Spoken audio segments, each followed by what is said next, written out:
The 1976 film The Omen is a horror classic. Now fans of the original will finally learn how Damien came into existence in the new prequel called The First Omen.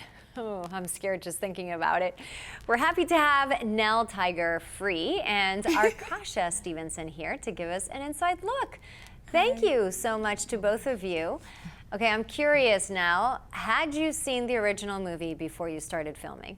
Oh yeah, I mean, I'm a big horror buff. It's what sort of made me fall in love with filmmaking and movies. I watched it for the first time when I was 11, which probably it wasn't the targeted age audience, and it riveted me, it terrified me, and then revisiting it again, it stands up. It's still quite unsettling, which we love. So we love that. Yes, as I mentioned, just saying The Omen scares me. Arkasha, This is your feature film directorial debut. Why did you choose this for your first film? Yeah, well, I was always an Omen fan growing up. We were just talking about this actually. We saw the movie both when we were super young, so it has a very special place in my heart. And I think when I heard that there was going to be a prequel, because I love The Omen so much, there was a little bit of skepticism. But then when I read the script, I thought it was wonderful because it was from the point of view of a novitiate, and I thought that was such a great way to re-enter the franchise, and I was just so honored to be a part of that project. Yeah, and this film is unique in that it's all about the female perspective. Very different than most horror films, right? Yeah, absolutely. It's entirely from the female perspective. And how important was filming in and around Rome? It was enormous, and I don't know if we would have been able to make the same movie anywhere else, just because I think that having the presence of the church there kind of looming over us throughout the entire process, I think really fed into the atmosphere of shooting. Yeah, but you should probably speak to that more than me. No, I mean, it was really, really helpful too. It's such an immersive city, and it's such, Kasha puts it so brilliantly, and I'm going to steal what she says. There's so much religious iconography everywhere. I just love that. And it can be oppressive. It can sort of feel like you're being watched. It can create a kind of paranoia, especially when we were making a film with the content that we were making. And it lent itself, it aided my performance massively, I think, because you have to build the world. And when you feel like you're living in the world, it's a very helpful thing and feeling. And also, it was a lovely experience getting to live and work in Rome. I mean, just from a human perspective, just lovely to be there. But yeah, the longer you live there, the more you start noticing like the eyes and the statues and everywhere. Yeah.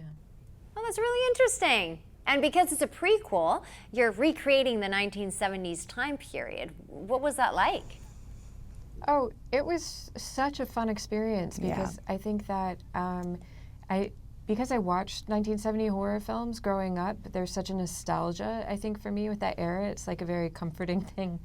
But we had such brilliant collaborators on this. Eve Stewart was our production designer, Aaron Morton was our DP, and Paco Delgado was our costume designer, and they had such a keen attention to detail to where I feel like they really accurately were able to recreate the early 70s, but also in a way that felt very specific to our story and tailored for us. So it was very transportive. Transportive experience. I think it might be transportive. Thank you. We'll look it up one. and get back to you. We'll look it up. Now, to create the horror, do you think we need to care about the person or the character that it's actually happening to? Well, this is the beautiful thing about working with Nell, first and foremost, is the second on screen. I feel like you're on screen, I think you fall in love with you right away. And you brought so much humanity to Margaret, so she becomes this very, Nell made her this very three-dimensional character. And I think one of the things that was so effective about the original Omen is that you were so grounded in the relationships between Gregory Peck and Lee Remick, and they were full, fleshed-out people. So you were connected to them first and foremost, so that when the horror starts, you actually feel a lot of empathy and fear for them. And that's something that we were really lucky, I think, in the scripts to be able to have real estate to spend time and get to know Margaret. Yeah. and then just lucky to have you to bring her to life. So. Well, thanks so much to the both of you. If I can get up the nerve, I'll be sure to watch. You should. You should. Best of luck to both of you. Oh, Thank you so very much. Thank you. Thank you.